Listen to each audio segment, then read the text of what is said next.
6:02, I'm going to call to order the Village of Franklin regular council meeting of Monday, May 11th, 2026. Can we do the pledge, please?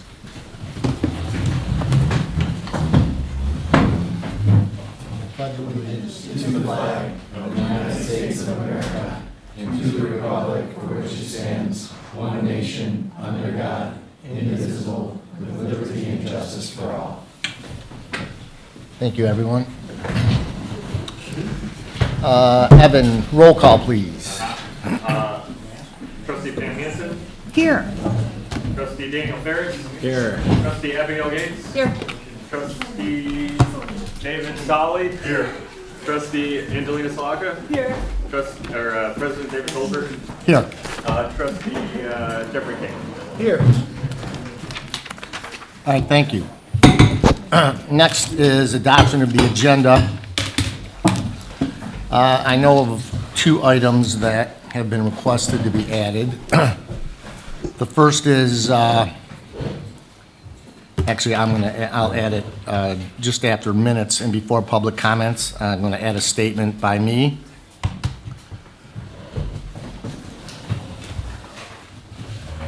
And we had a request from Chief Lawson to add to new business in item H, consideration of hiring a new police officer. And we have a communication on that in our packet or on our table.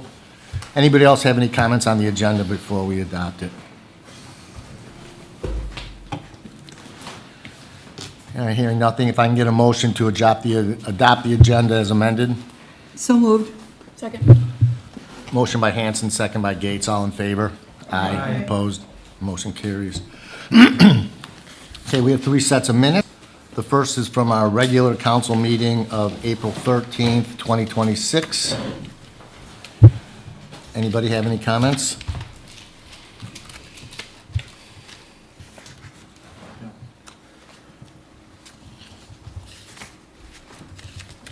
Hearing nothing, we can get a motion to approve. Motion to approve. Second. Motion by Solly, second by Gates. All in favor? Aye. Opposed? Motion carries. Village Council closed session minutes of April 13th, 2026. Any comments?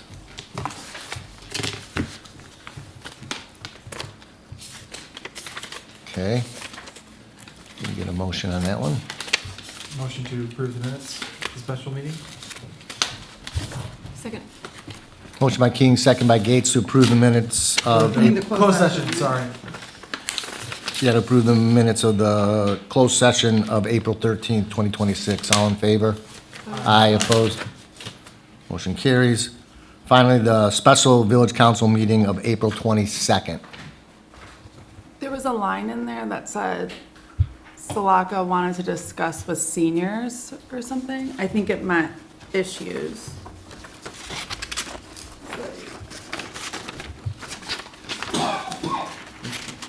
You know which page? Signs or? No. Oh, yeah, so I just see it here. It says page 6, 2026.04.11, first bullet point. I think it's supposed to be issues, Yeah. not senior. Got that, Evan? Yep. Any other comments? Otherwise, a motion to approve, Yeah, I have Oh, a okay, sorry. few contained on page 12. So, yeah, page 12. Councilmember Hanson, second line, or second sentence, response came that there would be better planning. Response from Councilmember Solly, it came from me. Similarly, President Goldberg noted that it says his proposal when it should be this proposal. And same thing, response came that the number was chosen based off of, it would be response from Councilmember Solly, as it came from me. That's it. good? Yep. Evan, got it? Good? All right, if we get a motion to approve, subject to the changes? I'll motion. I move to approve the minutes of special meeting, April 22nd, was it?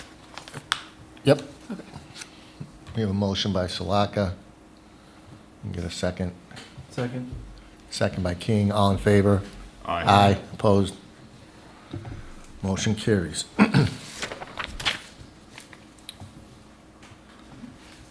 Okay. Before we move on to public comments, I'm going to read a statement. So I'm issuing this statement as a follow-up to the community about the financial fraud incident involving the Village of Franklin. The village is aware that documents released in response to a public records request were subsequently altered and shared on a social media in a manner that prematurely exposed information not intended for public disclosure. This matter is part of an ongoing investigation. While we cannot share specific details due to the ongoing investigation, these types of incidents often involve sophisticated financial fraud tactics. We're working closely with law enforcement to fully understand what occurred and to hold those responsible accountable. We are committed to transparency while also protecting the integrity of the ongoing investigation. At this time, we can confirm that fraudulent wire transfers were made from the village's general fund account, resulting in a loss of $989,990. There was no compromise of any resident's personal information. Sharing confirmed information at this point is less likely to interfere with law enforcement and our recovery efforts. Our priority has been to support the investigation and maximize the likelihood of recovering funds. The incident was immediately reported to local law enforcement, and our chief of police immediately contacted the Federal Bureau of Investigation. The village continues to cooperate fully with authorities. A portion of the funds have been recovered, and additional recovery efforts are underway. Protecting public funds is a top priority. The village has taken steps to address the action and strengthen internal controls and security measures to reduce the risk of similar incidents in the future. We are actively pursuing all available legal remedies, including both criminal and civil actions, to recover the remaining funds. We will continue to provide updates as appropriate, consistent with protecting the integrity of the investigation and ongoing recovery efforts. Thank you.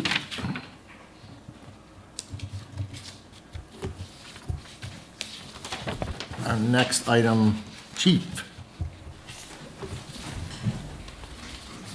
Oh, hold on, take that back. Comments, public comments, my bad. Don't want to skip that. That, what you just read is just heartbreaking. Heartbreaking. Oh, Michael? What a handsome group of people. I am so happy to see you all. And it's so interesting to be back on this side. I do have a few more minutes necessary, and Ann McNeil has graciously agreed to yield her time to me.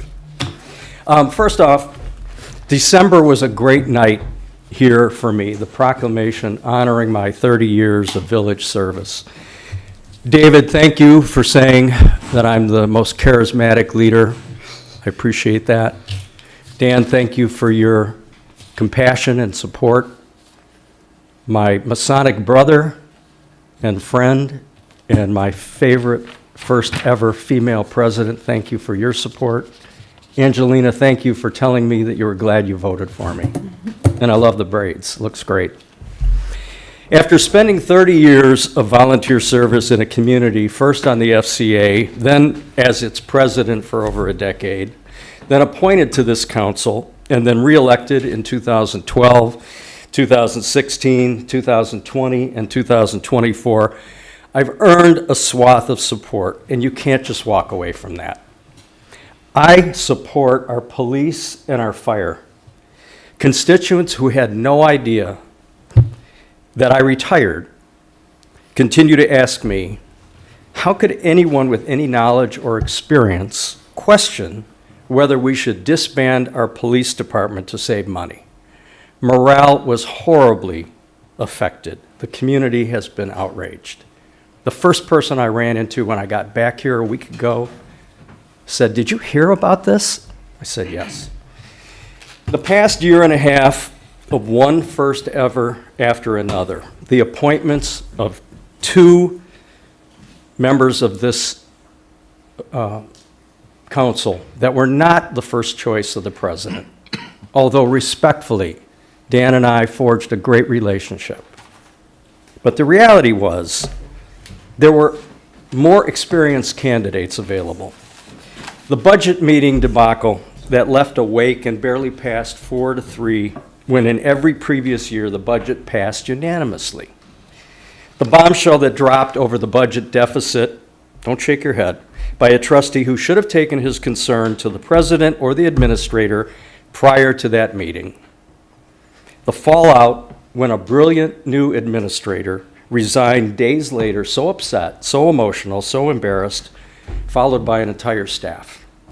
A summer of coverage from our very capable chief of police as an interim administrator, and the months of hard work by our president to replace that staff.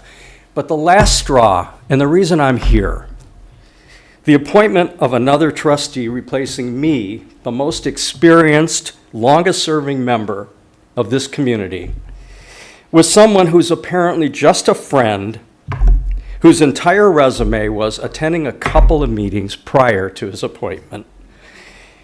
He's a fellow PTA friend of this council, a man who I've never seen before, and when I went to congratulate him, he showed absolutely zero interest in engaging, not a question or a response. I thought that was odd.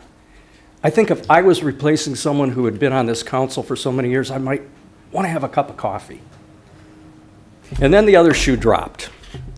Months before in this room, a young woman addressed this council from this podium reading a script chastising yours truly and alleging some sort of pay-for-play scheme, rewarding me financially for intervening with a landlord and a tenant, apparently to reward a friend, apparently with some monetary gain for me. It was outrageous, completely fictitious, perplexing, and hurtful. After the meeting, one would assume someone attacking someone would probably leave the building. This person hung around, and I sort of watched, and I thought, I got to go talk. So I walked over to her, and I said, "Excuse me, can you tell me what you were talking about?" And she said, her words, I'll never forget them, "I don't have to tell you anything. You can watch the tape." Well, I don't have to watch the tape. I was right here. Now, within minutes, Trustee Gates jumped off I was standing next to you. jumped off and came to bubble wrap this young lady and whisk her away. And before she did, she accused me of bullying her. Can we be done with this? And Dan Ferris was there. So It's been 3 here's the minutes. problem. Mike, Shaking are my you head. Are you almost done with this? He gets 3 minutes. I got. No, I mean, Lo and behold, that woman Are we is allowed married to this gobble man. Other people's time? That's my point. So this was a setup. As far as I'm concerned, it was a setup. It's more than an odd coincidence that this man was appointed. Mike, we're, As well, there were other applicants that night. None of them were accepted by the council, and surely appeared that they had made their decision. we have 3 minutes. A resume that reads, "I walked in the Franklin Parade with my daughter and attended a couple meetings," should not qualify one for an appointment to this council. The community should know this. So, I'm wrapping it up. I am seriously considering a return to this council. And I'm not being cavalier. I have name recognition and history here, and if I'm on the ballot and decide to run, I will win with my usual 1,000 votes. And if I decide to run, I'll run with at least 2 other qualified candidates, and we will remake this council. I'll leave it there. I hope our millage is not in question, because we desperately need our police, our community. Council, is anybody timing this? We have a vast history of volunteerism, which is appreciated. I appreciate volunteerism. I came from that. David came from that. Pam came from that. We all had that. That's what brought us to council. Anyway, managing in a crisis mode was a challenge this year. That's past us.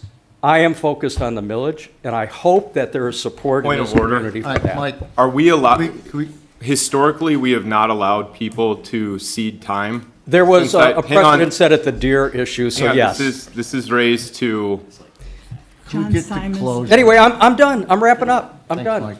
I am going to leave. That you like. but am this gonna is what leave- I'm asking. I am going to leave this. Guys, everyone, I am going to leave this package. I run the meeting. That's why I asked point of order. I get that. Mike, Yes, sir. Can we bring this to a close? I mean, we're digressing I'm bringing it to- seriously here. I'm done. Okay. I'm leaving this package of receipts. It has all the things that I've described here, the actual text, so that you don't have to listen to the redacted things that were presented previously. I'm leaving it with Evan.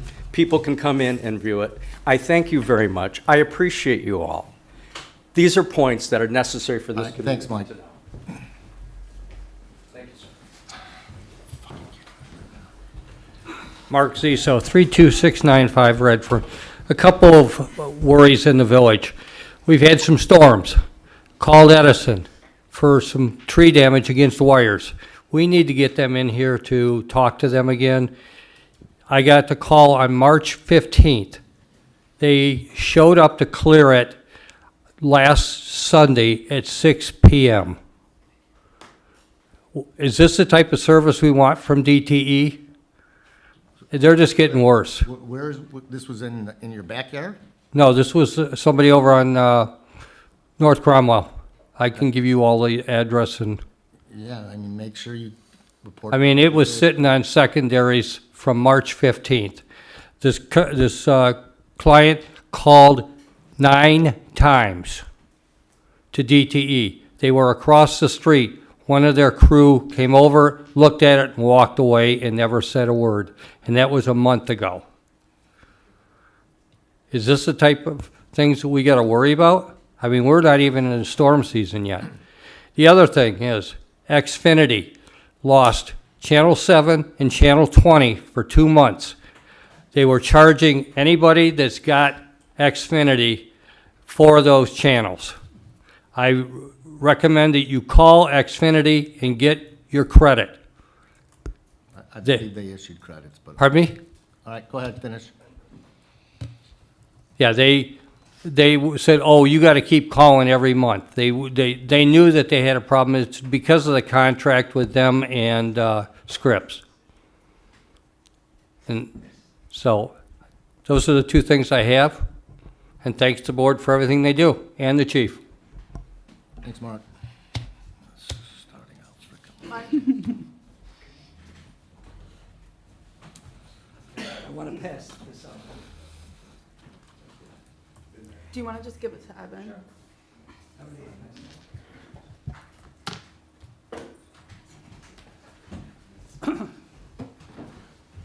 John Simon, 30320 Kincardine.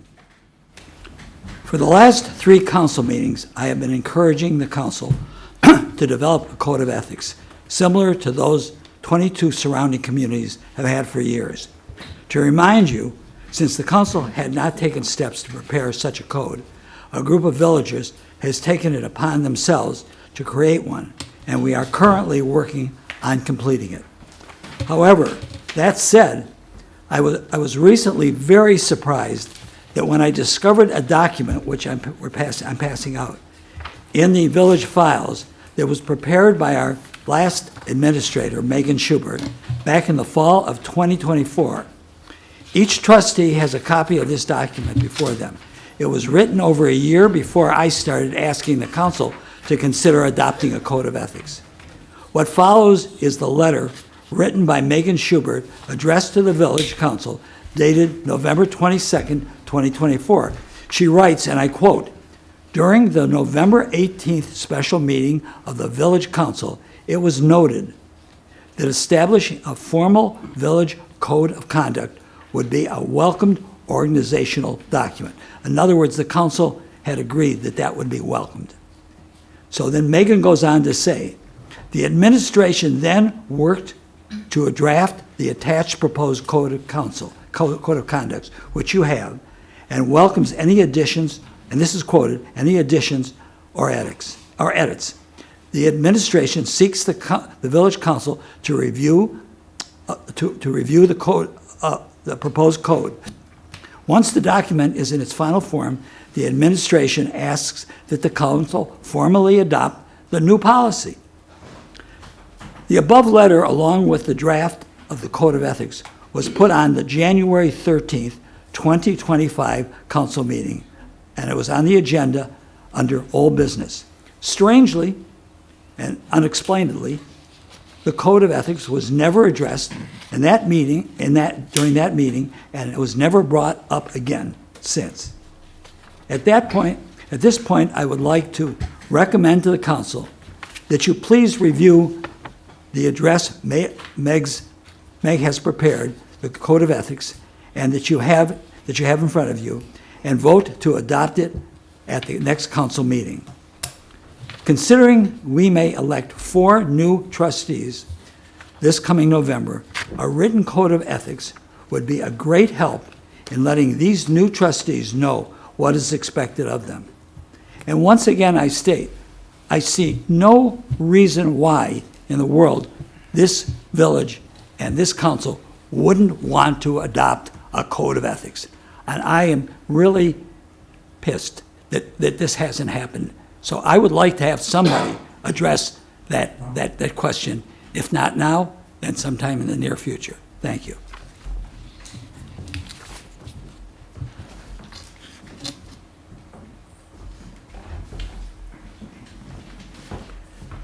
Rick David, 27201 Wellington.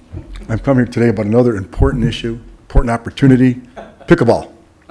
June 4th, FCA is sponsoring the first of 4 monthly adult social pickleball events on the Village Green, on their courts.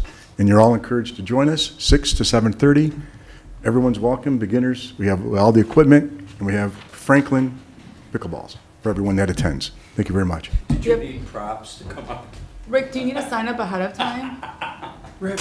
No, You can come, just show up. okay. What time? 6 to 7:30. First Thursday of every month through September.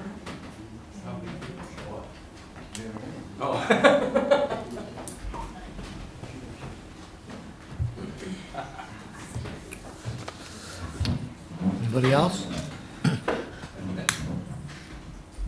Nobody else? All right, we'll close public comments. Reports of village officers.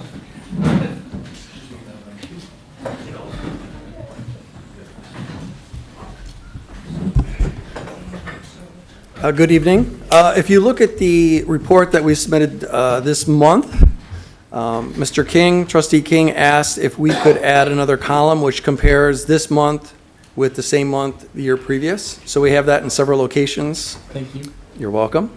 And we can fine tune it as you'd like. So that's there as well. And also if you look at, for the last month, community engagement, you can see we're quite active within the community, both at Franklin and Bingham Farms and in Oakland County in general. Last week, we had the Jewish Family Festival over on the Green. We had about 1,000 people attending that. It was a great turnout, great event. And the next day, we had the Huda School Aces Walk, where we had around 360 kids walk through the village, and they were supported by the police department. Rachel and I led the way. It was a great day. And ACES stands for All Children Exercise Simultaneously, and that happens throughout the country. So another great event in the village of Franklin. And with that, if you have any questions, please let me know. Oh, do you want to announce the Touch-A-Truck this Saturday? So, yes, sure. At Bingham Farms Elementary, that's my former thing.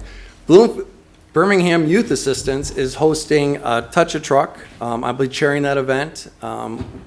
It is really a great event. It'll be from 10 a.m. to 1 p.m. this Saturday at Bingham Farms Elementary, so we'd love to see you there. Free hot dogs. And it's like $5 a family, and you can Correct, for stay parking. and go in the ambulances and the fire trucks, Right. police trucks. There's horses there. True. So we have DTE, we're gonna bring out some armored vehicles, West Bloomfield's bringing some armored vehicles, the county's gonna have some things. It's just a great event for kids, they love it. So, and the adults love the hot dogs, like I said. Anything else?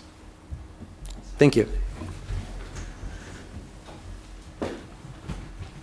Chief.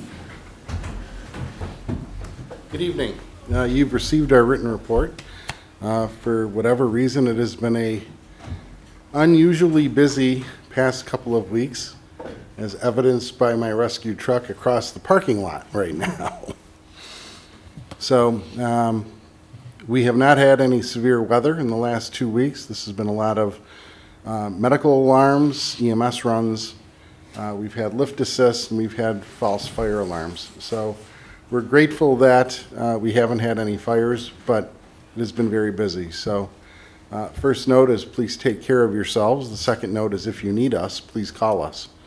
We are working towards starting our maintenance for all of our apparatus.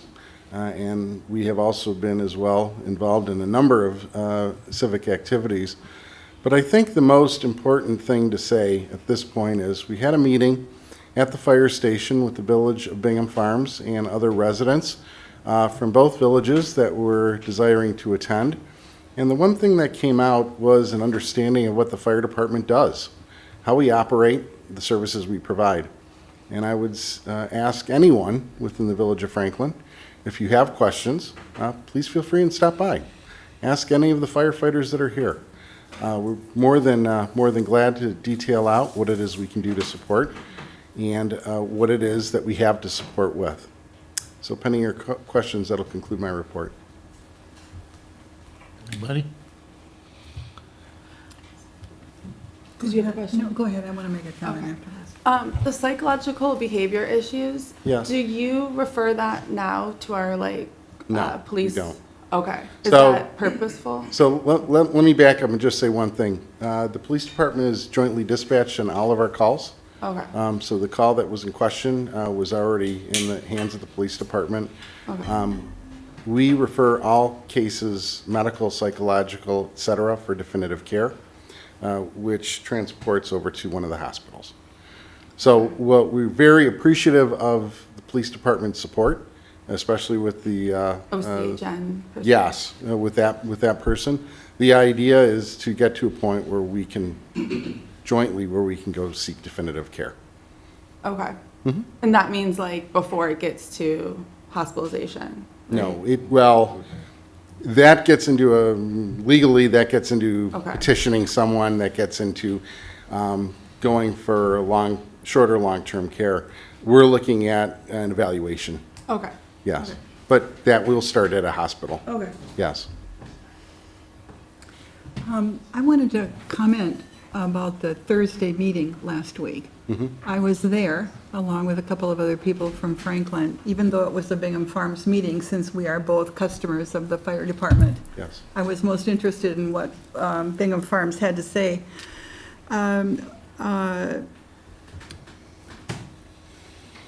As part of the meeting, Tony provided a detailed overview of how the fire department operates.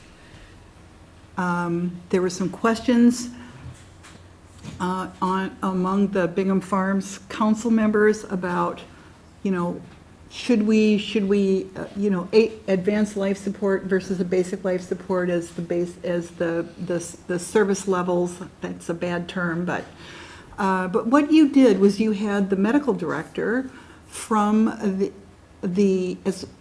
from West Bloomfield Hospital, who's your medical director, come and talk to the policymakers present about why you would want to fund and support an ALS level in all the rigs versus a combination of basic life support and then contracting with another ambulance service for advanced life support, and the pros and cons of that.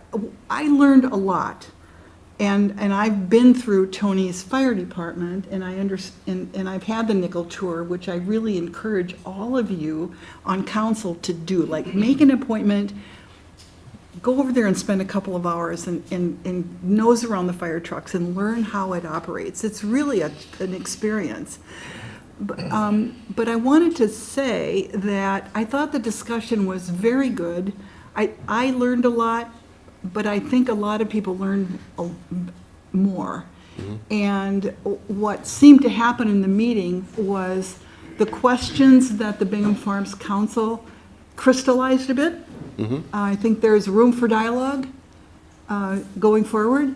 But everybody who was at the dais said, I didn't know these things before I came here. The fire department just shows up.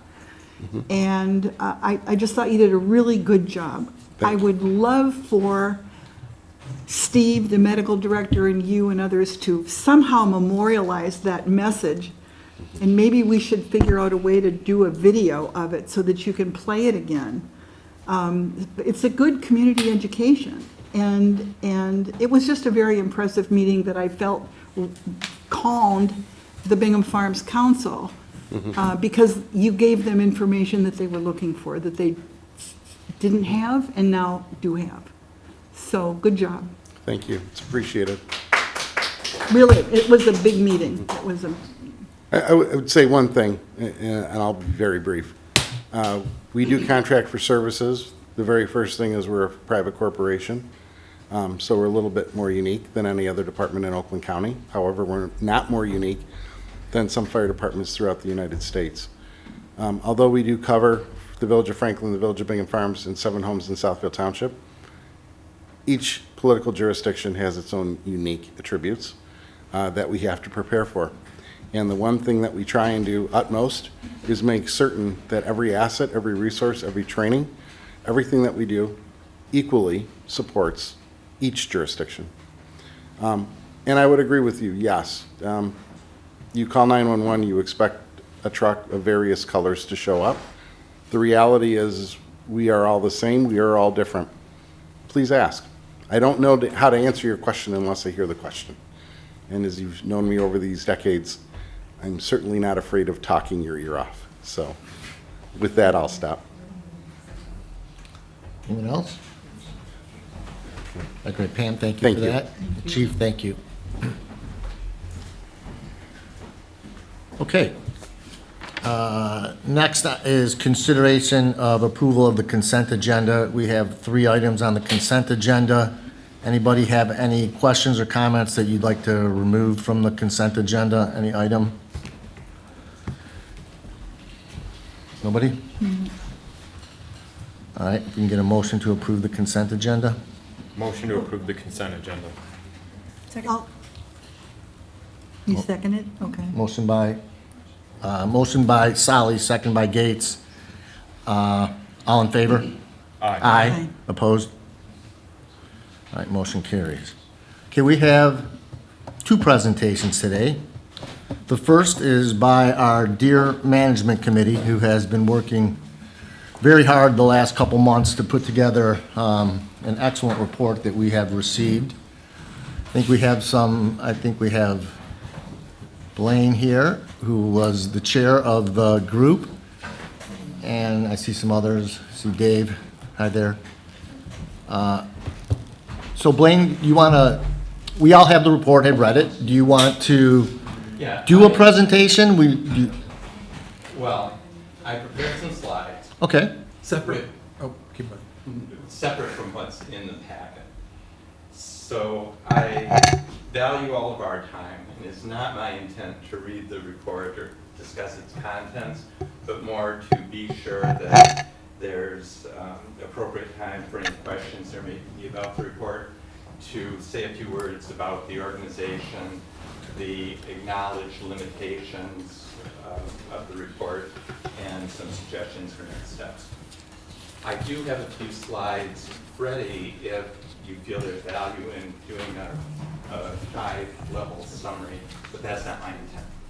I mean, if you have them, let's see them. So, first, I want to try and do this in the least awkward method. It'll keep going. It'll stretch. So, There is no least awkward method in this room setup. well, as I grew up, it was always rude to Is a fire hazard. not to face someone, so I'm going to try and address everyone.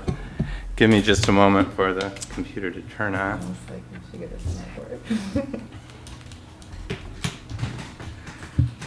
Using my daughter's cast-off computer from 7th grade, I think. Lucky it still works. Hopefully it does everything I need.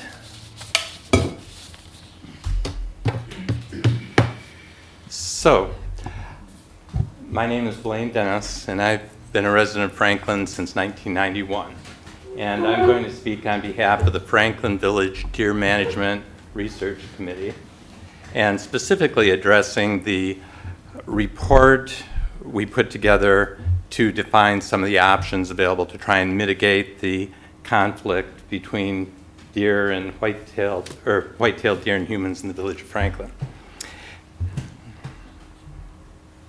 So the purpose of a presentation, once again, isn't to go over the report. I think the report clearly lists our identified options, but rather to give some background and context to explain how we organize the findings, what we realized were the limitations we were working with in the report, what opportunities seem to exist moving forward, and then predominantly I'm here so that if there are any questions by council, we present a format for that.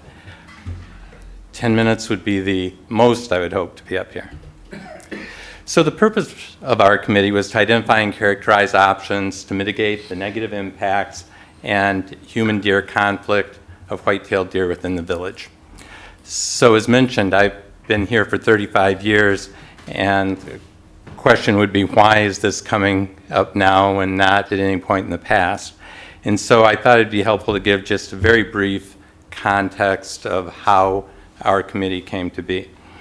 And council is aware of this. I wanted to go over it just so if there were people watching the video in the future, they had an awareness. But this issue was brought before council in November, and at that time there were surveyed experts from the Department of Natural Resources that went over some of the biology of white-tailed deer, their reproductive rates, the survival rate of fawns in the suburban environment, and how that's led to exponential population growth.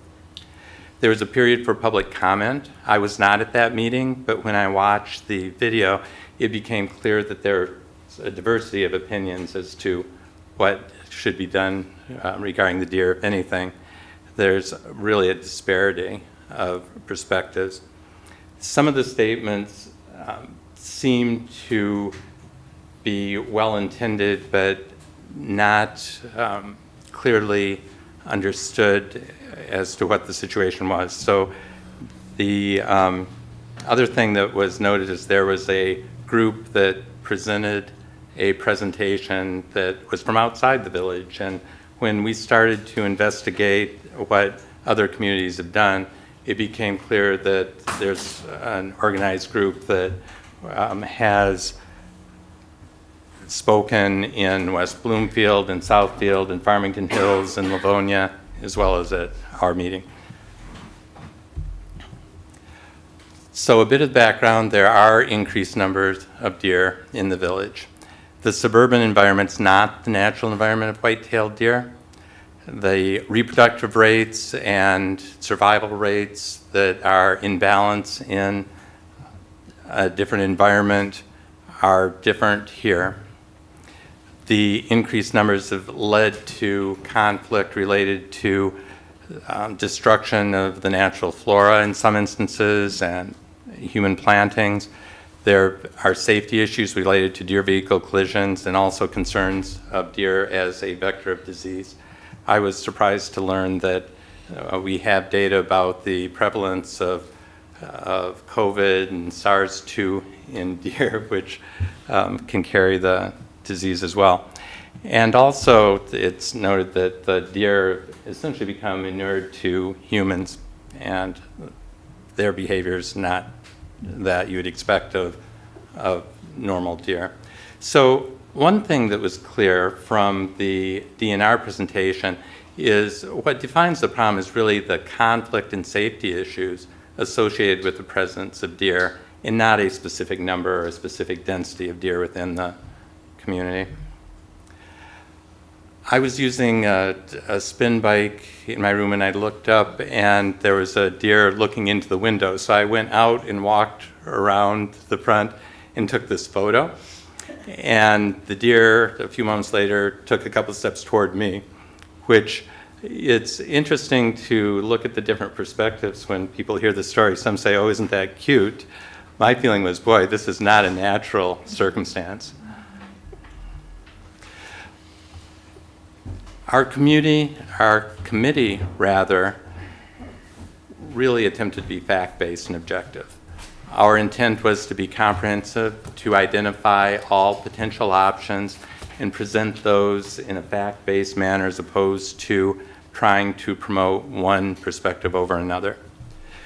We were given some data that when we looked at it critically, really did not meet the standards we would expect from a scientifically valid perspective. And we, with what we were able to gather, did the best we could, but we're aware that the data we present here has its limits. And I want to acknowledge those limits because an assertion that we, for one reason or another, did not represent things with equal objectivity is not accurate. So we organized the report into strategies that are aimed to decrease the conflict without really changing the numbers of deer within the village. And then we looked at strategies that would reduce the number of deer within the village, either through non-lethal means, which essentially means affecting their reproductive rates in order to decrease the number of deer over time, or alternatively, looking at lethal methods that would immediately reduce the size of the herd. We characterized each of those methods with regards to efficacy, with an estimate of what the relative costs may be, the logistics involved. Some of the methods, though it may seem that they're simple, the logistics may involve, for instance, if we look at fencing, amending ordinances so that residents can erect fences where presently they're precluded. Also, none of the strategies was necessarily a once and done type strategy. So we tried to define what sort of commitment was necessary and then evaluate some of the pros and cons. When we looked at what resources we had, we essentially were limited to available data. It was astounding to me when I looked at the reports generated by Southfield and Farmington Hills of how much data they were able to generate, how professional a job, how comprehensive a job they had done.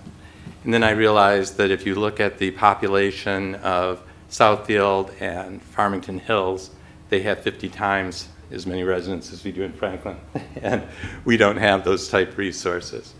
So we were not able to generate any Franklin-specific data.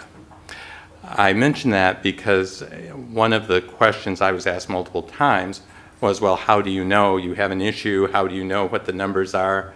And that's germane because I think it highlights the fact that regardless of what the numbers are, it's the fact that there's conflict occurring and that residents have experienced frustration with the number of deer.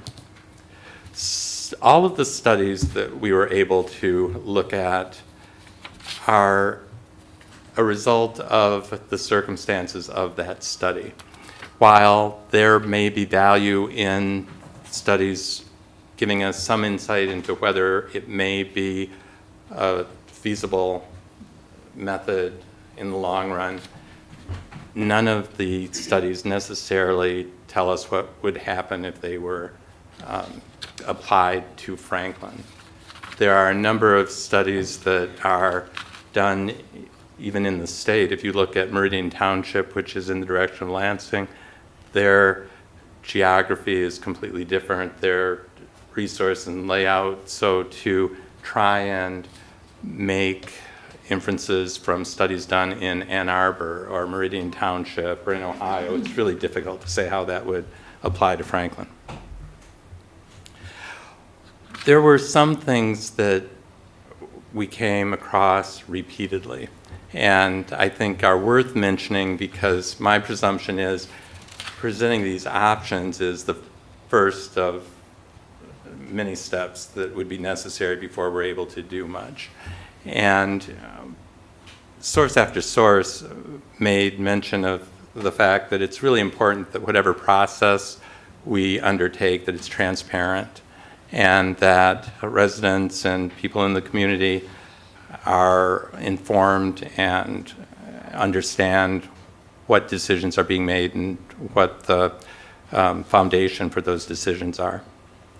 It was recommended that potentially information sessions or a website be constructed so that those interested could consult what is being done within the village, that having opportunities for public comment, either written or in person, helps the ultimate decision be accepted.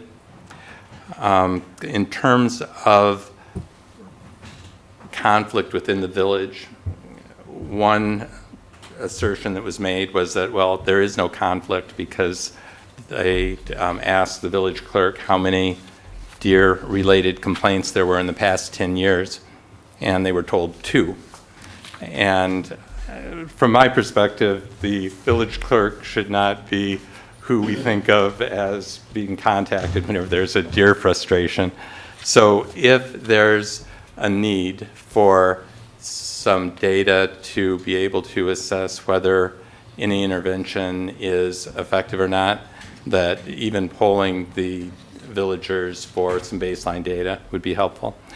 And I think as Franklin residents, we all feel Franklin's special in a lot of ways, but Franklin's not unique in the deer problem. And Franklin's part of a continuous environment that the deer roam across freely.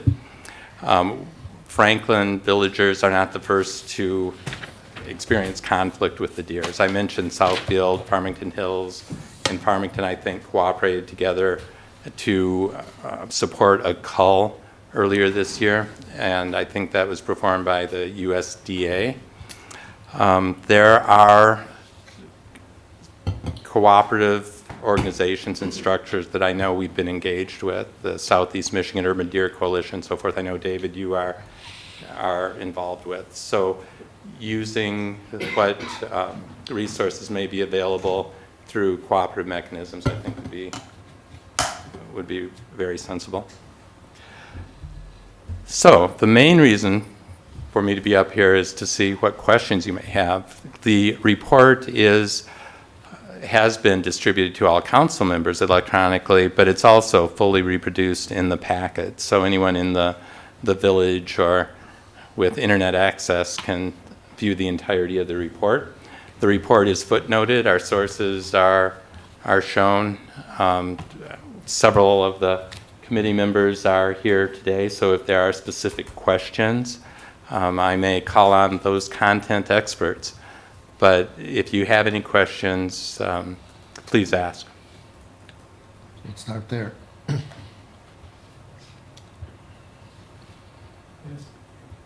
Oh, I'm sorry. Look, hold on, John, wait, time out. Let's start up here. Yes. Anybody? Just a comment. Thank you for delivering this on time. I know like 3 months ago, we asked for it to come back at the May meeting, and as someone who writes reports, I appreciate and acknowledge that it's not easy and it's time consuming to create one, so thank you. I thought you raised a few really good points about the lack of ability to track the deer issue as it concerns Franklin residents, because when someone has a deer issue, they could be calling 911, or they could be calling the clerk, or they could just be telling their neighbor. And so we've come up with this quite a few times on this council of like, we don't have good data sources to track issues that ail Franklin residents. So I think that highlighting that this is another one of those issues that really needs some data to support how Franklin residents are conflicted by the deer is a really good aspect to your report. And I appreciate the different processes that you recommended and the different procedures, some being lethal, some being non-lethal.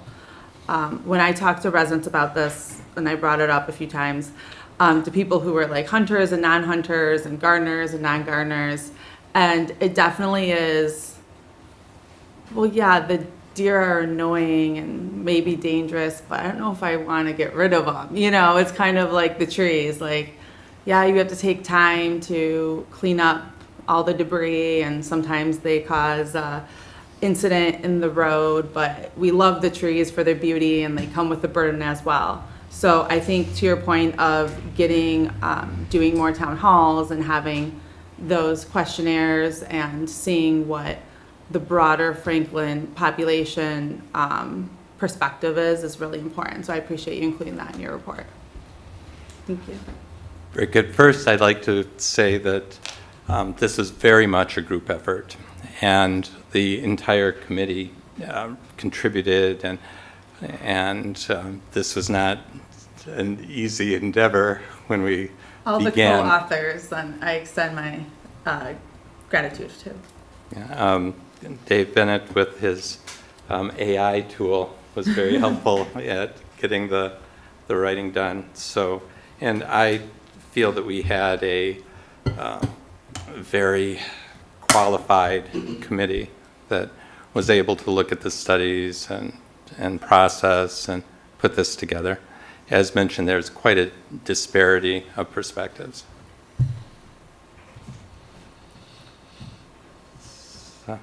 Jeff? I was just going to ask, I mean, you mentioned you wanted more data. Were there specific things that you saw in other communities that you were hoping to have specifically? Well, to give a little bit of background, to begin, being aware that other communities had started their process of evaluating options and moved down the road, we looked at what was done. Margaret Bancroft had presented Southfield's report, which is public record, and you can look at it, or Farmington Hills. And Farmington Hills has a, I'm trying to think of the exact title of their person, but it's essentially a specialist administrator that addressed this issue. We don't have those resources, but once again, I feel that this is something that conflict exists. We can say that. And for instance, if you look at deer vehicle collisions and human fatalities, one of the points that was brought up at the November meeting is, well, there haven't been any fatalities with deer in Franklin. But boy, just statistics are, the more deer you have, the more likely you are at some point to have a fatality. There are fatalities in the state of Michigan. If you look at the national data, there are about 58,000 deer vehicle collisions reported annually, and 440 deaths in 24, 25, I think it was. And yes, that's national data, but it confirms that the issue is real. And once again, we tried to stay objective with this, Appreciate that. but as I started, I said it seemed to me the perspectives of some don't understand the circumstances. It's almost as though if you look at the data going back a couple of hundred years of how many deer were believed to be in Michigan, where the deer herd was, how that's changed over years, and so forth. This is not the natural environment of the deer. And it is an environment to which they've adapted very, very well. Essentially, when you change the forces that maintain balance and remove predation, remove the scarcity of food, and the natural biology yields a reproductive rate that is out of balance at this point, a mortality rate amongst fawns that is out of balance at this point in terms of their numbers increasing. It's important, I think, to allow people to express their perspective, but hopefully to educate so that that perspective is not based on inaccurate presumptions. Was there any discussion on whether or not surrounding communities, like one of the beautiful parts about Franklin is the amount of open space that we have, right? The fact that it's not a highly condensed area.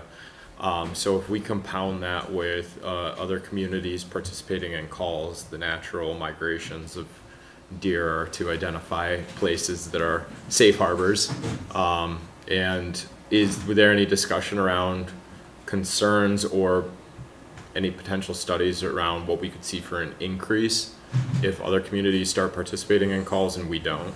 So our mission was to be fact-based and present options. Right. And some of the implementation issues get complex. I'm happy to discuss, and we can look at, but we didn't necessarily present that here or in the report. I think for the most part it is in the report, but as a couple of examples. For a cull, the deer herd is under the auspices of the Department of Natural Resources in Michigan. There are guidelines, as I would presume people understand, for many different things, but when it comes to a cull, in order to do any culling, there's a requirement of a 5-acre parcel. Yep. If you look at Southfield, you look at Farmington Hills, there are golf courses, there are municipal parks, there are stretches of land that we really don't have in Franklin.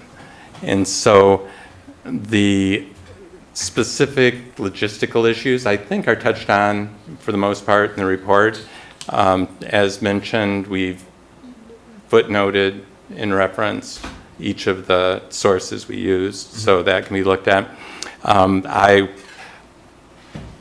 would hope that we've made every effort to be complete, but we don't delude ourselves into thinking that we've identified every possible option. And so as I tried to outline in the context leading up to the report, that the content experts for deer biology is not our committee, but the DNR. The content experts, when you're looking at the impact to the natural flora and plantings, it's not our committee. There are other content experts. So yes, we looked at logistics and a realization that Southfield is 26 square miles, Farmington Hills is 33 square miles, Franklin is 2.6 square miles.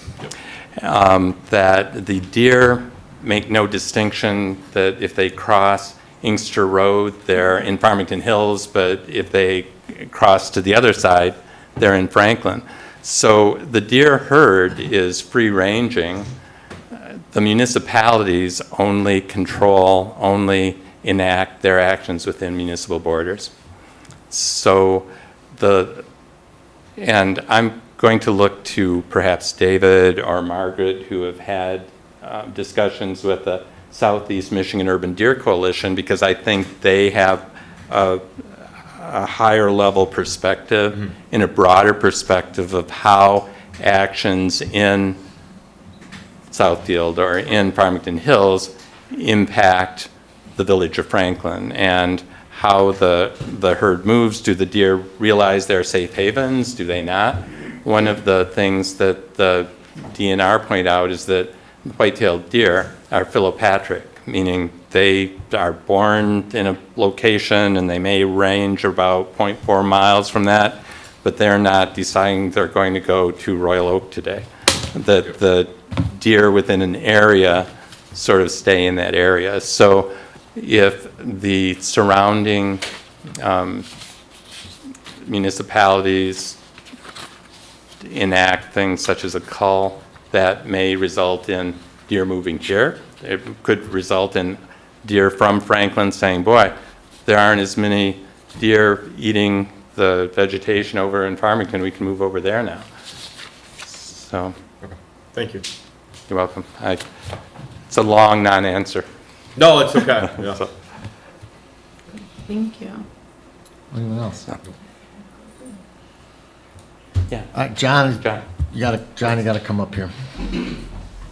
So, do I remember that there was a report that Franklin had 7 times as many, it was supposed to be 100 per, I'm just making up a number, 100 per acre or per square mile, and that Franklin had 7 times that many here in this area?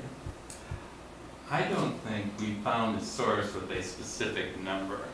I can say in general reading, I come across estimates of what the deer population was when European settlers arrived on the East Coast and going back several hundred years, but how trustworthy that is hard to say. And frankly, whether it's 1 deer or 100 deer in the village, if the 1 deer is causing 4 traffic accidents a day, and then that's too many. But if there was 1 deer in front, I don't think anybody would.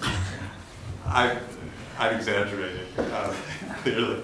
But the point simply being that it's a matter of conflict as opposed to of absolute numbers. I mean, I can't tell you how many. John, can you speak into the I can't tell microphone? you how many times I've had near calls while driving down the street. And then I think I'm okay, and I start to move on, and there's another smaller deer that follows the mother deer.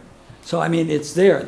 You know, just because I avoided that doesn't mean that I couldn't have hit that deer.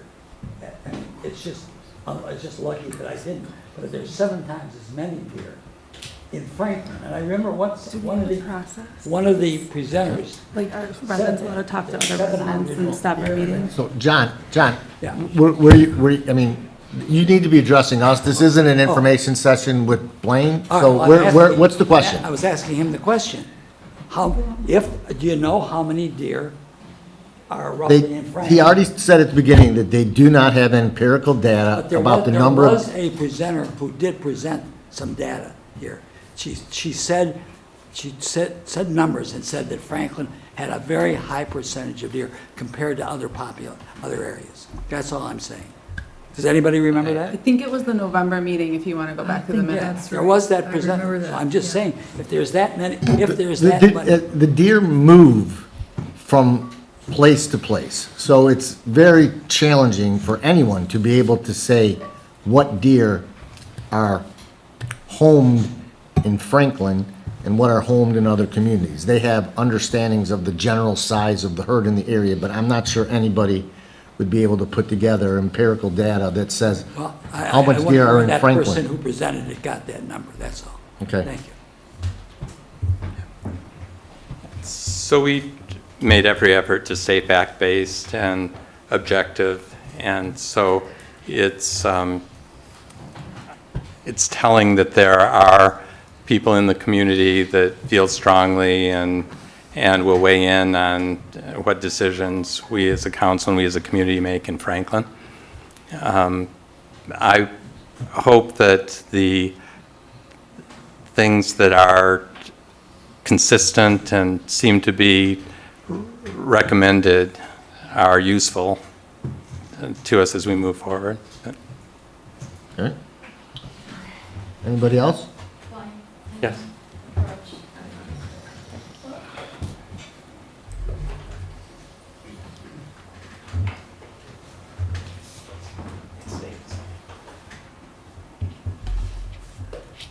I'm Margaret Bancroft. I live on Wellington. And I just wanted to say that the whole idea is because the deer move around, the whole idea of this whole region, we need to work together because Southfield's doing it, because Farmington Hills, Farmington, Livonia, I believe is in there. We need to act together because I believe there was an article, and it was in the newspaper, that 70 deer were culled in January.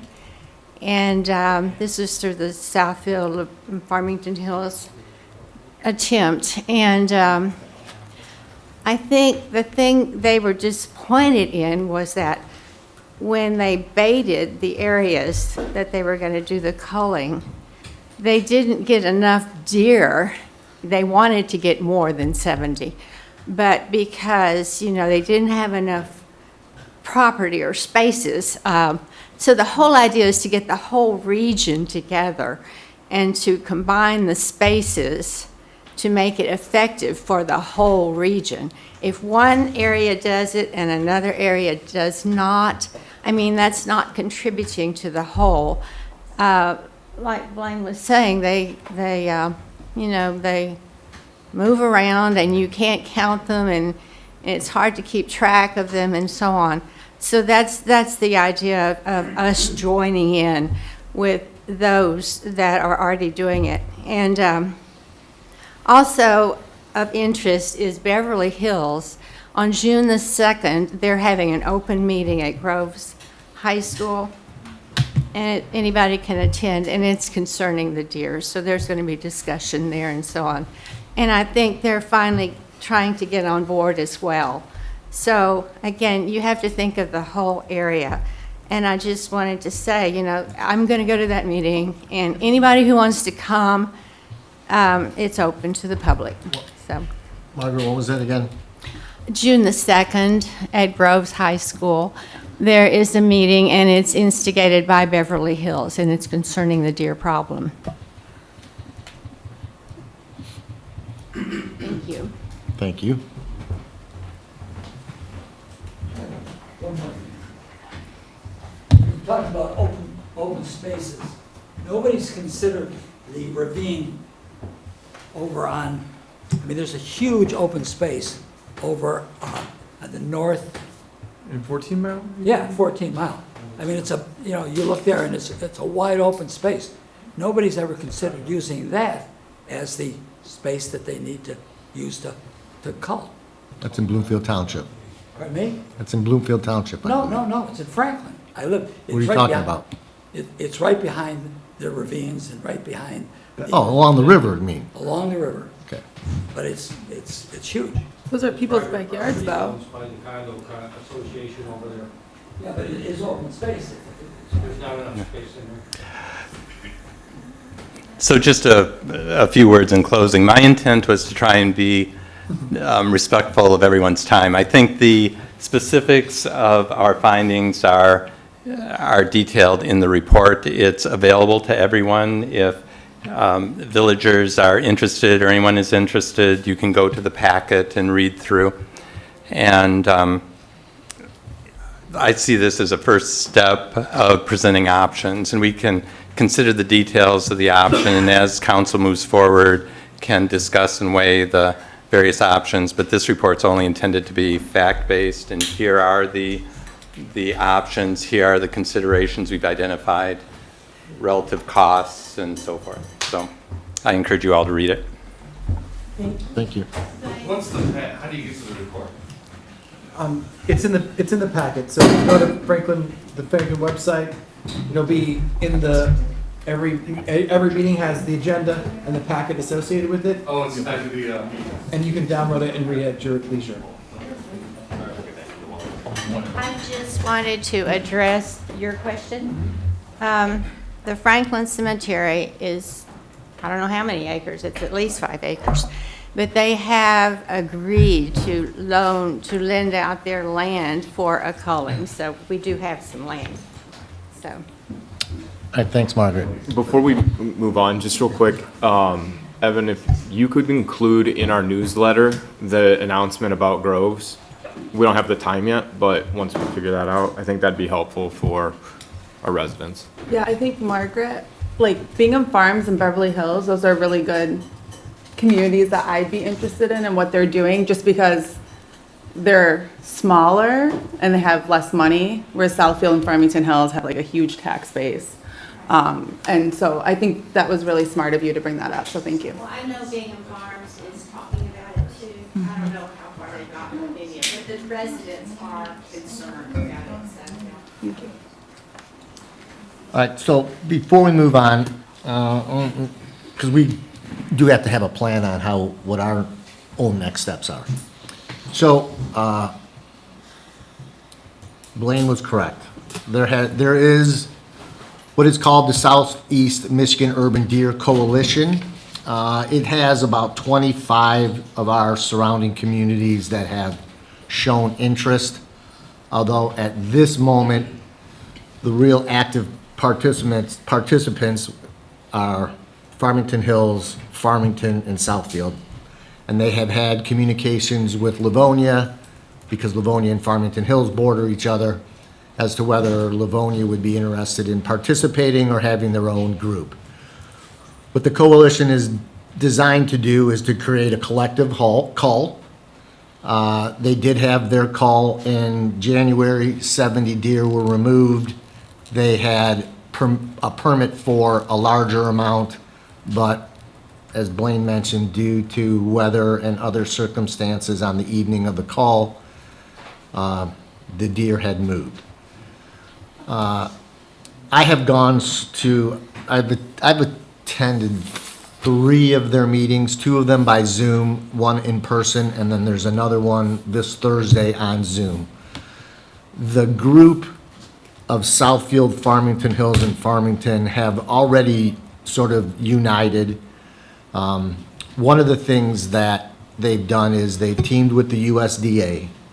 The USDA led their last call, but the USDA has made it clear to communities that because of the how many number of communities around the state want to do this and the limited number of USDA sharpshooters and cull teams available, that there's no guarantee that just because you were able to register for and get a call in 1 year, you would be able to get it the next. And as the report showed, if culling is the way that a community wants to go, regular annual calls over at least a 5-year period of time would be the ideal way to try and show long-term reductions.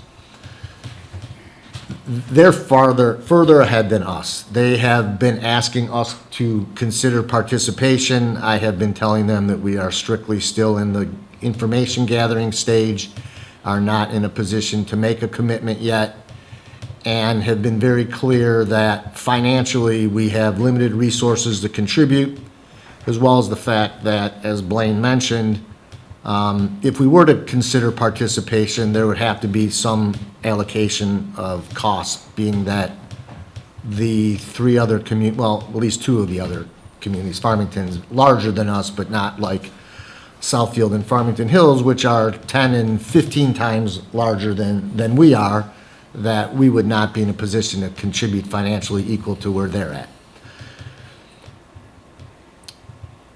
What I have gathered is they agree that working in groups is the key thing because of the collection of communities working together. What they know and what they found on this last call is deer move like by the day. I didn't realize how much they actually moved around our communities. And we're there for 3 nights in a row. The wind changes, the rain comes, wind blows from another direction. Now they're downwind of what they used to be upwind from, and they flee to another direction. And what they found, I think it was the 2 nights that they did the calls recently, is that exact thing happened.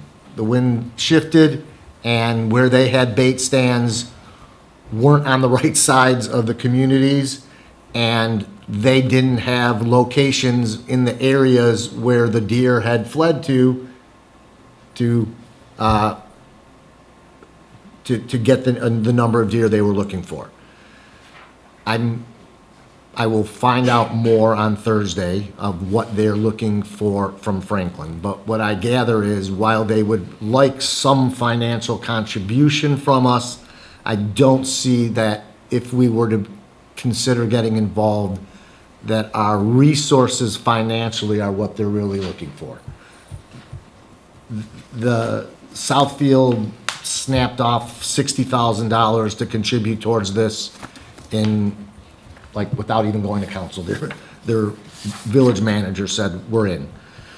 What they're proposing to do and what the USD is suggesting is that groups, whether it's a community or communities, essentially subcontract with the USDA to have the USDA allocate a specific biologist to that group. That biologist would be paid for on an annual basis. I think the number they were talking about for an individual was to pay the USDA was $150,000 to $180,000 a year. And this individual would be available to all the participating communities to assist on a number of various biological and ecological issues, not just deer management, skunk management, coyote management, flora management, all kinds of various things that the USD is involved in. This individual would essentially be a subcontractor of just those communities. And like I said, while I think if we were to be involved, they would like some financial contribution to show that we're actually have some skin in the game, it would be more having available places in our community to set up a call if need be. And for the, like I just said, if they have everything set up to be on the west side of the coalition in Farmington and Farmington Hills, because that's where the deer are on a given day, and then the call is set up and they do whatever studies they do to determine where the deer are. I believe it's a lot of it done with helicopters and heat-seeking devices. They see that the deer have shifted, and now all of a sudden the deer are on the east side, and a location in Franklin or a location in Beverly Hills would be the ideal spot. If we were a participant and we had already contributed a location, they could shift to that location and participate. So I'm gonna leave it at that. They're gonna want an answer from me on Thursday, which I'm gonna clearly tell them, and anybody can, Thursday's a Zoom call again. I will get I think Evan might have the information, so if anyone wanted to get it and listen in on the Zoom, you can. That's really what I'm gonna do, is try and gather some more information, get a better understanding of what they would expect from Franklin. And then we need to do, as Angelina had mentioned, whether we want to have a community get-together, we want to continue doing it in our meetings, but it would probably be better if we scheduled something specific just for this, is to get some input from our residents. One, whether, I guess for lack of a better term, morally we are something that we would want to participate in, or whether it's something that we would not be interested in. As the report showed, in Michigan's current legal conditions, the only thing you can do if you wanted to address it or address reducing the herd population is through lethal means. There are no non-lethal means available unless you want to be like Ann Arbor and spend $150,000 and set up your own study for surgical means. So there is only one route available. I think we need to find out from our residents and amongst ourselves whether we have any interest, and I will bring back after the Thursday meeting a more specific understanding of what the coalition is asking of us in order to participate. If I could make just one more comment in closing. The report details a lot of the logistics and much more detail than it would make sense to try and go into now. I trust council members have read the report. I suspect that anyone interested from the community, it's going to take a little bit of time to read and process, and there may be questions. I mention this only because with the delivery of this report, that essentially ends our tenure as the Franklin Village Deer Management Options Committee. However, if there are questions identified that there would be value to clarifying, if council would like, I'm sure that the other members of the committee would be willing to respond to those questions. Thank you.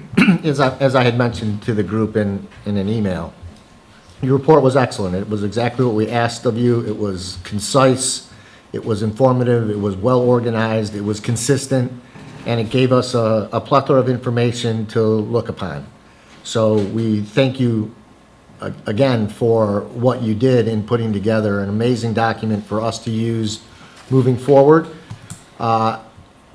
Each of you have probably in your own area that you took on become quasi-experts in your little area. So as we do proceed with discussions, we might have to call upon one or more of you to assist us in the background and the data that you found. But we thank you for an amazing three months. I was not at every one of your meetings, but I was watching from the sidelines, and reading your emails, and you guys work together very well. I appreciate how you let the outside residents participate. So to each and one of you, I thank you, and we all thank you for delivering us an excellent report. And we will, to the residents, we will continue to look into this.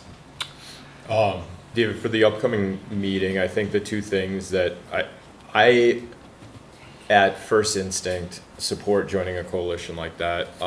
The two things that I would want to know is cost and timing. So if we want to organize with the community, how quickly do we need to get feedback to ultimately make a decision for participation?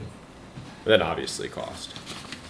The other thing is I think we also should consider addressing or having planning go back and look at the fencing ordinance. I think a lot of the frustration around the deer come to the havoc that they cause on landscape. As much as we discuss traffic impact, I think a lot of the frustration is coming from the cost in our pockets for the landscaping. And so I think there's remedies outside of culling and sterilization that can help address the impact, or I guess the harm to individual residents. And I agree 100%. And a lot of those impacts, which are on our properties, are not necessarily controlled by either of these instances unless you were able to eliminate every single deer. Exactly. So I just, on a sidebar, I did reach out to Stuart and Chris Duzin to start getting their minds thinking about what it would entail to have Chris start looking into what's the size of a fence that you would need. I was under the impression that going to a 6-foot fence would do it. If you talk to people, they will tell you that a 6-foot fence generally will work for a lot of deer, especially a deer that's got limited range and has to just do the little bunny hop thing. But with a full head of steam, they can clear a 6-foot fence. A large deer can clear a 6-foot fence pretty easily. They're talking like we did for garden enclosures. It's actually 8 foot is what we use for a garden enclosure, which is getting pretty. Yeah. So, there's also just protecting your plant areas specifically without necessary, which is what we've moved to at our house this year. We've been through the sprays on the things, the little lights that flash. This year, we're going that. We're gonna try that, put little fences up just right around them. So they can't jump into it and they can't eat at it. But yes, that is definitely a means to do, and I think we as a community need to continue to look. I'll leave it at just last thing. There was a study done which our residents participated in. If you recall, it was about 3 years ago. There was a survey that went around. This is the results that they passed out. There were over 500 zip codes that participated. And with the exception of 48336, which is one of the Farmington Hills communities that had 895 participants, the 48025, which does make up 4 of our communities, all of which are still collectively a quarter of most of our surrounding communities, had 836 responses. Where, I mean, I'm just going down the list, 11111, 111, 15, 143, 55, and we jump off the page at 836. So we definitely have people that are paying attention. What is the response about? Sorry. So, sorry, my apologies, and I will pass this out, because I just had gotten this email to me. Perception of population, increased, decreased, stayed around the same, don't know. Feelings about deer. I enjoy seeing deer around. I enjoy seeing deer, but have concerns. I generally regard deer as a nuisance. I have no particular feelings or other. Those are all the questions asked. Correct. And for our area codes, on the first set of questions, perception of deer, 80% said there had been an increase, 16% said stayed around the same, 2 and 1 for decrease and don't know. And then on the questions about feelings, sorry. I enjoy seeing deer, 21%. I enjoy seeing deer but have concerns, 49%. I generally regard deer as a nuisance, 36%. I have no particular feeling 1% and other was 8%. How many respondents for Franklin? We don't know, it was zip The code. 48025 had 836. So Respondents? that's us Birmingham, us Beverly Hills and Bingham Farms. So Oh, so if you then- divided it by 3, that's, you know, 300 people. a couple hundred, yeah, each. So that's that. And I know you guys want to get going, so unless anybody else has anything else, we'll move on to our next item, which is the Main Street, Spirit of Main Street Grant Award presentation. So Pam and Mark, the floor is yours.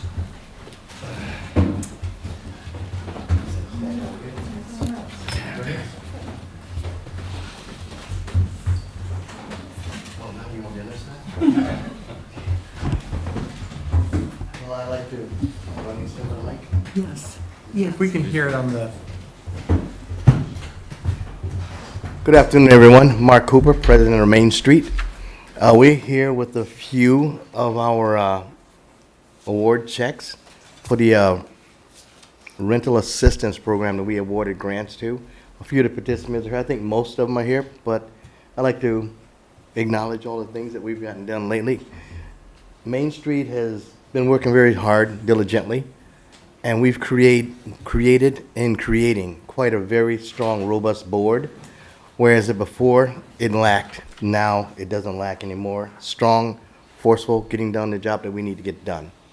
I'd like to thank Evan for all of his work. He's a scholar, my friend. Thank you so very much. I want to acknowledge that. I don't want that to get away. And you ready? All right, let's do this. Let's rock it. We don't talk about the deer some more, or? All right. Oh, this is Selena.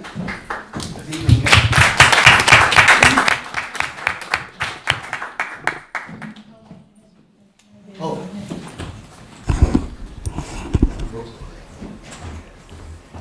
The participants, one of the criteria for being awarded the award was that they participated in the events and showed support as the events took place in Franklin. That was one of the criteria that we stressed firmly, and the recipients did participate in all the events. Got another one?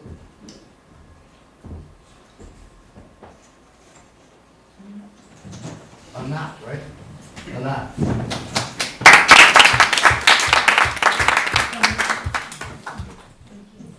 Thank you, thank you. Thank you. Mark, get over here. Where is this business? She's the food lady. Oh, no, that's not true. Lisa McDonald.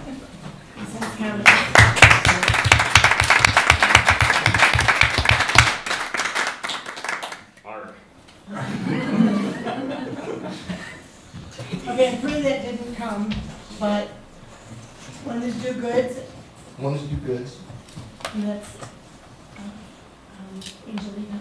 No, what's her name? Andrea Weather. Andrea, sorry, and close. Yes? And she, I don't know if anyone knows, but we're What gonna is be that getting a business? pizza parlor. Oh. And this is gonna be in the plaza, and it's really exciting. She's doing a great job at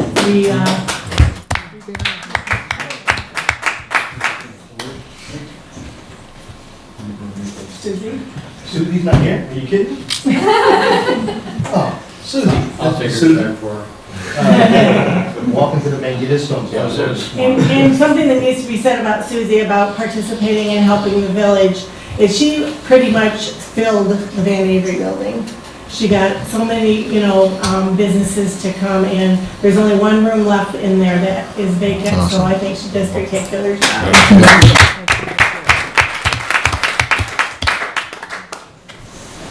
Lucia. And Rabbi. Lucia and Rabbi.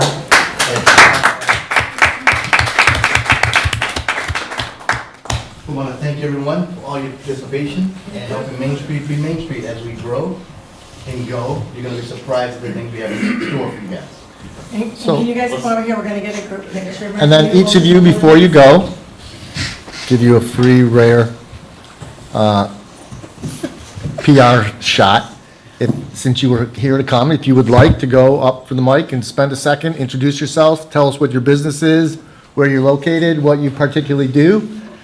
Make sure all the residents know, each of our wonderful businesses and what you do. I think there could be residents that drive by and see the name and have no idea what's going on inside. So if you want to let us all know what you do, that'd be wonderful. Okay, can we take a picture first? Yeah, take your picture, yep. Well, and take your check visible-ish, I guess. All right. Mark, look up. 1, 2, 3. All right, perfect. Thank you. All right, you guys want to say anything? Yes. Come on, get the students, get it over. Are you going to say something, Selena? So hi, I'm Anat Schlagman. I own Traditionally Empowered Healing. I'm a traditional naturopath and developed a session to relax the nervous system. I assume many of us need it now. So in my session, it's a hands-on session. A hands-on session is very unique. I get referrals of my MD friends who refer to me their hardest patients, and they shift, not only because I am so awesome, but also because in the initial session, I sit and explain to you what's happening in your body according to the reflexes in your feet and what you can do at home. Because, I can do a lot of miracles in my 1-hour session, but there are no limits to what you can do in the rest of the 23. So Awesome. thank you And very much. What building are you in? I am with Kathy Ehrlich. The Holistic Health Building, that's what I Yes. thought. Excellent. Thank you so much. Thank you. Thank you. Hi, Lisa. Good evening. My name is Lisa McDonald. I own Sens Commons, which used to be formerly known as Driven by Lisa McDonald or Fitness Driven. I occupy the large brick building that used to be the market and also the farmhouse, which is currently under renovation. Hopefully we'll be opening, late summer for our cafe. So if anyone drove by today, we had trucks up there doing all of our landscaping. So things are moving along slowly but surely. So the building was in great distress, but the coffee shop and wine bar will be open, and we're super excited about what's going on there at the property. So I appreciate everyone, and yes, it's so good. I'm glad. Everything's beautiful. If anyone wants to stop by, just let me know. I mean, I'm more than happy to walk you through. I mean, it's construction, but please feel free. So my door is always open for everyone. So thank you so much. I appreciate this, and I appreciate the support from everyone. So thank you. Hi, my name's Selena. I own Zeben Mare. I actually just took over Zeben Mare. It's been 2 years now, which is pretty crazy, but Zeben Mare has been in Franklin for 20 years, which is amazing. But it's just a little lifestyle boutique. We have clothing, houseware, baby stuff, you name it. But I love it, so glad to be in Franklin. Yes, you have a beautiful store. Thank you. All right, thank you, everyone. That's wonderful. Thank you. The tradition of women-owned businesses continues. It's awesome.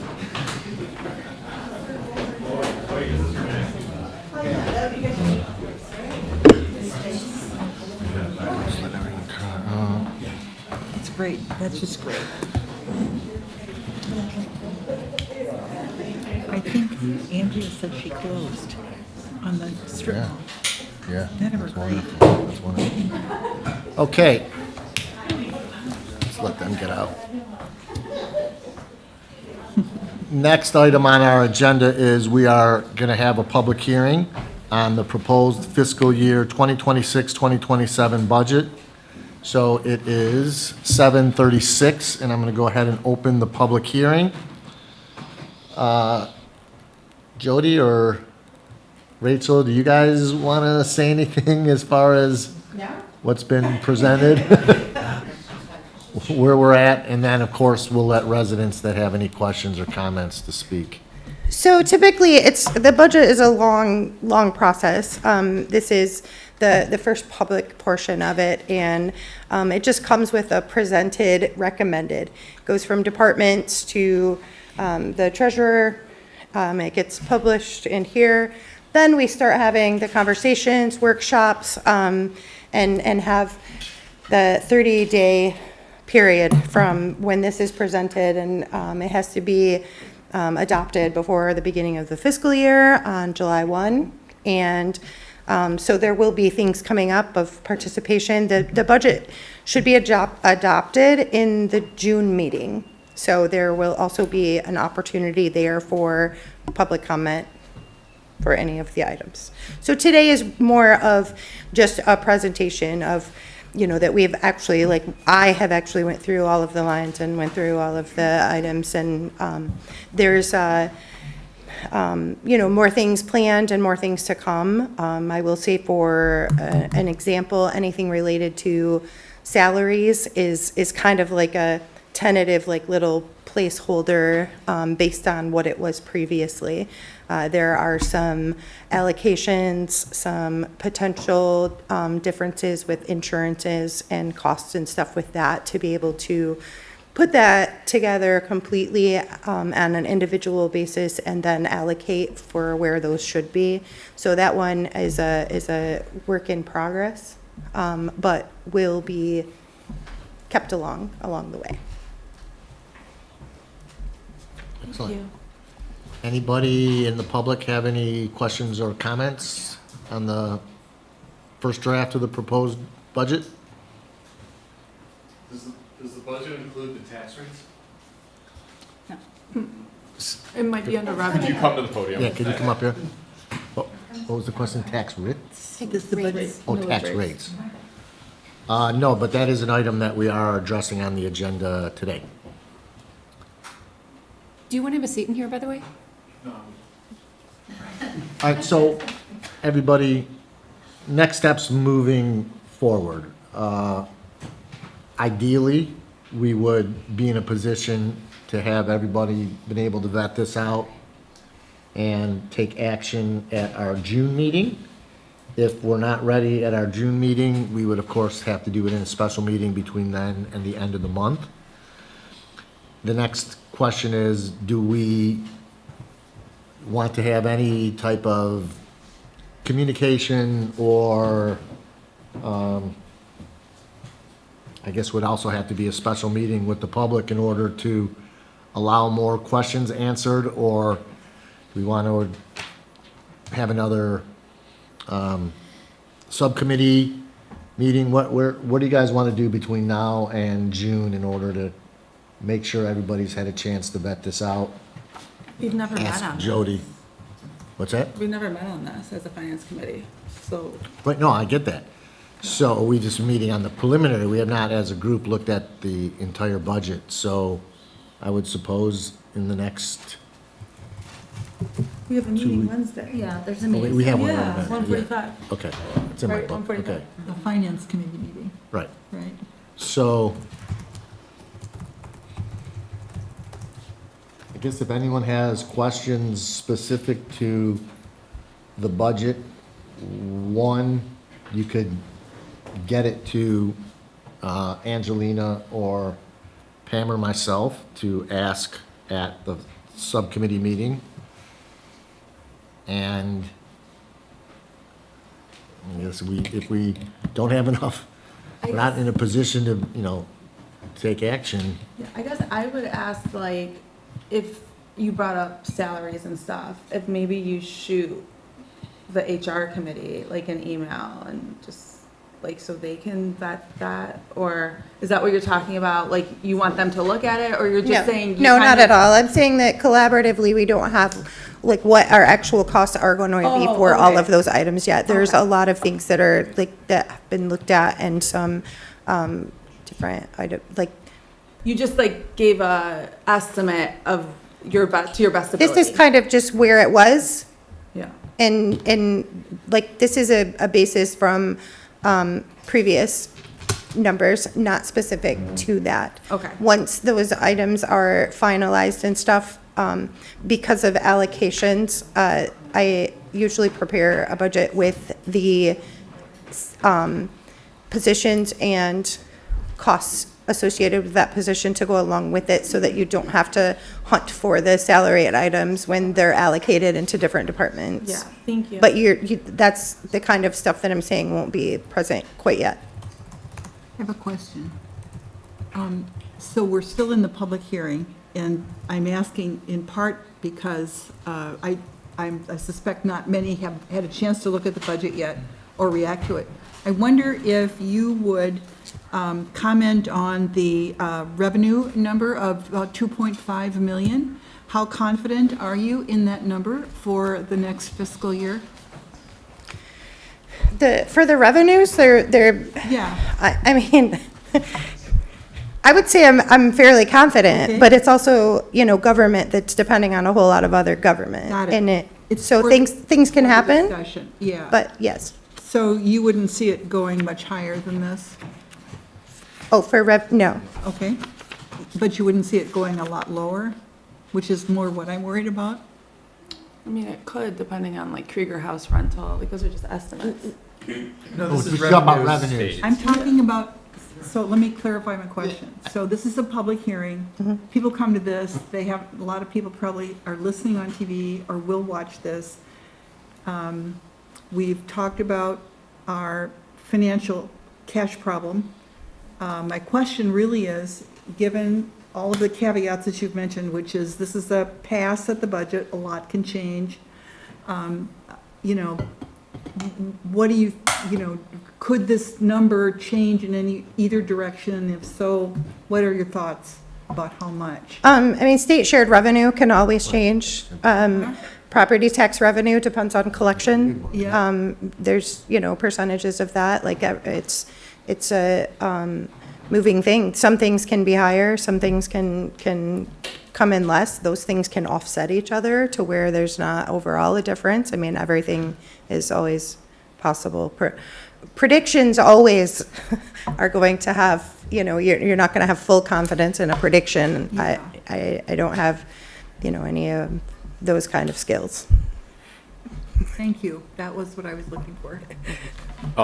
Just had I guess, question for you and then comments for the rest of council. But for this budget, we had to come in significantly lower from last year, and you said you used last year's forecast for a lot of the numbers. So where were we able to make up some of that differential to drop the overall costs? Was there anything major strategy that was employed or not really? Yeah, I mean, just to see where there's things that are budgeted for, that we may need this if this happens, or if this, to eliminate as much of the ifs as possible, and to see at what do we actually need. Did you use any of the priorities that we set to formulate the budget? I didn't see the numbers with any priority. We had a discussion at the legal meeting of how the priorities transpire into the budget and what that process looks like. And how a flow of it goes. We're at a core here, so what the priorities aren't really this is just necessity. And we kind of discussed that at the legal meeting, how seems to be a big differential between priorities and with the priorities list being seen more as a want list. And we're still just on a need basis. I'm looking at page 4, just to be specific here. So in instances where the approved budget activity through a certain date and the projected activity, in this instance, we've got an approved budget for winter maintenance and trees and shrubs sitting at 50 and 40K respectively. I'm just curious, I want to make sure I'm understanding this correctly. So the activity through 6/30/26 is significantly higher for those two categories, though the projected activity still sits at the original budgeted amount. So I'm just curious, in instances like that where we might have seen a spend discrepancy of significance, I know that's not a large number, but am I reading something incorrectly here? So this is page 4 through 10, it's under appropriations. It's the portion, so what it is that we forecasted an amount for 2025, 2026. The amount that we spent to date has exceeded that amount, so we'll have to do a budget amendment. Oh, I thought it was saying still even though activity has been, so I read it as we approved it at this much, activity through this date is this much and this much, the projected activity is still to be this much. And it should be updated in that, and streets, I didn't spend as much time on street budgets because they are what they are, but yes, it should be an updated Okay, figure. so it should be, am I reading that right, I guess, as we're looking through that line item budget? The projected will go up on that one. I mean, the projected is gonna be at least what was spent. I just want to make sure I'm understanding. Okay, thank you. So is our contract for that, it's not a firm fixed price then? We pay per hour labor? Because then if it's a firm fixed price, it shouldn't go up regardless of the year-over-year change. It's not a firm fixed price for, snow or salt. So it's like by the hour or by the day? I wasn't here for that, so I really couldn't tell you for sure, but I haven't really ever seen it be fixed. Okay. Yeah. And sorry, I didn't mean to, I don't mean to like pick apart line items. I just want to make sure I'm understanding how these figures are structured here. So, yeah, sorry. I definitely noticed, David, that we, in this budget, eliminated a lot of the contracted services that Yeah. we've been doing. Right. Accounting, Yep. engineering. I know that those are gonna, accounting services we don't need now that we have Exactly. Jody. Right. And I think a lot of the engineering that we had been spending, I think is getting Yep. sidelined until we have revenues available to take on some of those projects. So I did see a couple of those line items where they fell off. There should have also been savings on salaries since we didn't hire a Main Street director. That's only for this year. Oh, Yeah, so that's where I think we default back in most spots that, where we weren't paying out the salaries for the 2025, 2026. We will be in 2026, 2027. Well, we don't know yet. That's something we gotta talk about. When you go through it, you'll see. Okay. Anybody else? While we still have the public hearing open? Okay, it is 7:49. I'm gonna close the public hearing. And, I guess we'll meet on Wednesday and decide next steps based on feedback at that meeting. Yeah, that was the feedback that I had for council is I went through everything and have questions, but I can just meet with staff to go over those questions. I mean, I don't. I don't need to pull everybody up to do it, right? Yeah, I mean, if you want to communicate comments, Yeah. I Okay. mean, run it through Rachel. Yep. That Rachel can get it to Jody. Yep. So that Rachel's in the loop, but, yeah, Perfect. that's fine with me. Yeah, it's up to you, probably direct to you, right?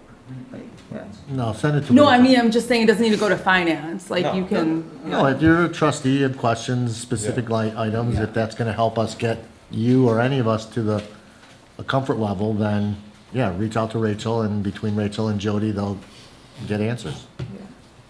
And most importantly, thank you.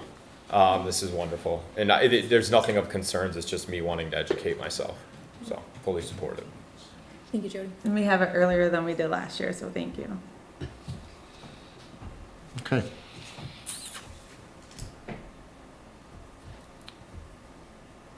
This is old business, so. Just me? Ready? Yeah, this is you. Okay. So we had asked our village attorney to provide a legal opinion on how the election will take place in November of '26 to address the situation where we have former trustee Seltzer's seat that needs to be filled along with it needs to be filled for the remainder of the term. Correct. So why don't you fill us in on your opinion and Okay. what you suggest we need to do moving forward? All right, so I'd like to thank you guys for the privilege to serve the community. This is my first time here, so. Please introduce yourself. My name's Zach Learman. I work at the Kelly firm, Yep, thank you. and I work with Dan Kelly and for Dan Kelly. So thanks for the opportunity. I appreciate the opportunity to serve you all, and it's an honor. And it's a beautiful community as well. That being said, I have the opinion for me. Ignore the privilege and confidential section there. That was a vestige of when I thought this might have been a closed session opinion. Yep. That being said, our office was requested to provide a formal legal opinion regarding several specific questions related to a village council vacancy following resignation of a trustee. I went in and had what I thought were the right questions. We're going to go through it, and then if you guys have further questions, we can figure it out from there. That being said, the scope of the legal opinion addressed just relevant provisions of the village charter. The first question I had posed was, does an appointee to the village council serve the remainder of the original 4-year term? And under the charter, an appointee does not serve the full remainder of the 4-year term. So under section 26 of the charter, any person appointed to fill a vacancy in an elected office holds that position only until the next regular municipal election that occurs more than 40 days after the vacancy was created. So what that would, we could take that and say, all right, so if a person was appointed on a certain day, and if the next election is more than 40 days outside, or less than 40 days outside of that period, they serve to the next regular municipal election period. And under that section, I highlighted the specific section and showed you exactly what I was talking about. And the next question is, when is the next regular municipal election held? The charter defines its own election schedule for regular village elections. So regular municipal elections are held on the first, as the charter says, this thing was written in 1954. It was the second Monday in September, an odd number of years. That has transitioned to November, but the next municipal regular election is November of 2027. So 2027? Yeah, that's what the mute charter says. So the charter says that trustees they run for election on staggered terms. So on only odd years. So 2027 for 3 and 2029 for the following 3. It's the opposite. It's even years. See, now that's what, okay. But, it could be that at some point Well, that's historically, the question. we run gubernatorial Okay, elections okay. and presidential elections. All right, so then, and I heard somebody mention the November 2026 election, which made me think, is the charter that I had access to, is it preempted, or is that an old charter? Well, there's that too. It was available online, in which case I would have to reassess that and come to, under the charter terms, it would be if somebody were elected today, or I'm sorry, if somebody filled an appointee was filled today, they would serve for the remain up until the next odd number year for the what is called that's when a regular municipal election is, according to the charter language that I reviewed. That being said, sounds like there's some. It's okay, we can, when the election is as important as. It's the as the length of the term. Right, I think right. that's what we were, because Right. the regular elections in Michigan are now even number of years. So. Yeah, and then that's a vestige of that Yeah. then. So then it would be, and I might have to I could probably send out an amended, but it is pretty clear it's the next regular election. If that's 2026 or 2027, I will amend it accordingly. I apologize for the discrepancy. But that being said, they serve until that next regular election, and then that chair goes up for vote. And in Michigan, when candidates, and I think the question might have arose that didn't kind of translate through to this was, well, what should the community do for these partial seats, basically? Essentially, that was the main question. essentially what happens is that seat goes up for vote at the next regular election, and the appointee could run for it and runs against other candidates. And candidates come in and they fill out a form called one second, I had it. It is the affidavit of identity and receipt of filing instructions. It's a form that people turn into the municipality, that the municipality reviews, and then they turn it into the state. And on this form, it's a form that's on the Secretary of State. The candidate elects what chair they want to run for, whether it's a regular full 4-year term or a partial term. And the candidate is the one that describes when that expiration is, and that depends on the seat filled. So that's the question. Yeah. That we asked I think Dan so. Kelly. Yes. Is, will this seat be a 2-year term or will it be a 4-year term? And can a candidate run for both because they're technically separate offices and separate terms, or do they need to pick one? How could they run for both? Because What they're if they two won, separate- what if they won both? Then you resign one. No, you can't. What? Go- That's a question I didn't But look at. that is a question. You can do that. Just like if you have a 4-year term, you ran for president. If you won, you choose, do you want to take your presidential seat or do you want to resign your trustee seat? That is a possibility. It certainly is. But I couldn't have kept my trustee seat. Why? You could have said, you know what, I thought about it and I don't want to be president. You could do that anytime. Well, then I would have won and resigned as president. It is a possibility. In municipalities, you can run for multiple office, seats. multiple seats. Okay. And you can serve in the one that I you would win. I would absolutely look that up, but I will absolutely take what you say That was just- as an assumption. And that being said, so this empty position, it goes up for election at the next, the appointed position goes up for election at the next municipal election, and that seat is whatever's left on the original term seat.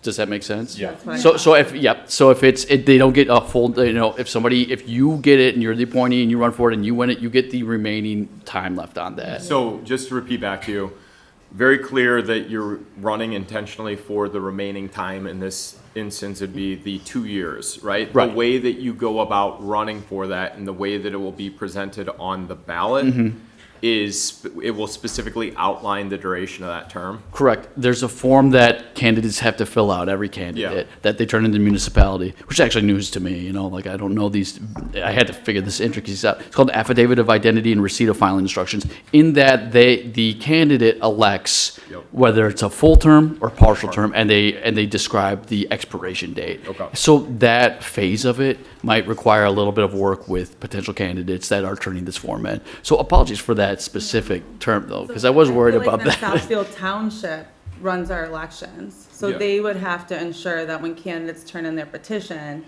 they make it clear, are you running for the 2-year term? Which chair are you going running the for? 4-year Yeah, term? and you have to describe the expiration. Yeah. We can iron that out. It sounds like there's a few things that need to iron out specifically when this next election is. That being said, I think Dan and I kind of fleshed it out today when I kind of describe it here in like the last paragraph of number 1, but I think we got to some of the heart of the question, and I had a feeling there would be some of this specific question about, the election process. Yeah, I think the remaining things outstanding would just be the question that Trustee Salaka asked, which is, can a candidate run for two separate positions, right? Okay. Because are they considered two separate positions because they're both council positions or trustee positions? And then the other thing would just be, we'll probably need to iron out the actual filing. If there's anything left that we need to, because again, we're gonna be working with Southfield Township. Okay. We'll want to give instruction and coordinate instruction with them. Okay. On how they would want to handle the handoff. I could take care of that in a couple days. 2 questions. Oh, go ahead. My one question is, what if no one runs for the 2-year term and everybody runs for the 4-year term? Does that become an appointed seat? I'm not sure either. I was just thinking of that today. I'd have to look at the charter and have to come to a legal, that's a complicated question that might be worthy of a closed session because we'd be looking at some specifics. But I thought about that today and thought maybe